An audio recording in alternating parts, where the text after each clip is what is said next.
Здесь находится жизненный цикл мучного червя. Сначала он как червь, потом как куколка и потом как жук. Для переработки пищевых отходов и в качестве альтернативного белка мы используем червя.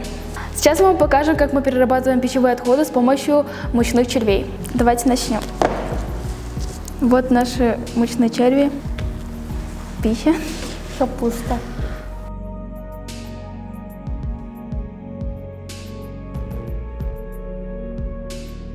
Это зоофобусы, второе название – суперчерви.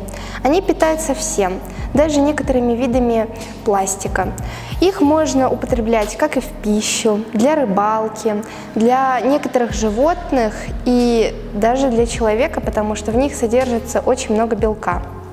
У нас есть небольшой кусочек пенопласта. Сейчас мы попробуем его добавить.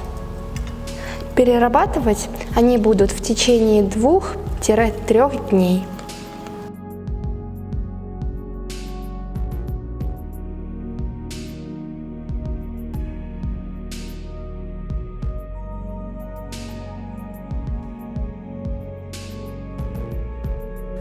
Біздің негізгі мақсатымыздың бірі тағам қалдықтарын тез әрі үлкен көлемде өңдеу.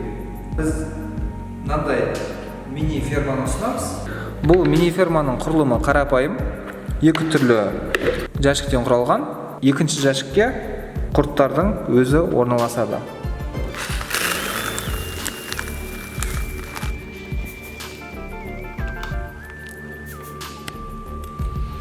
Таким образом мы решаем 3 проблемы.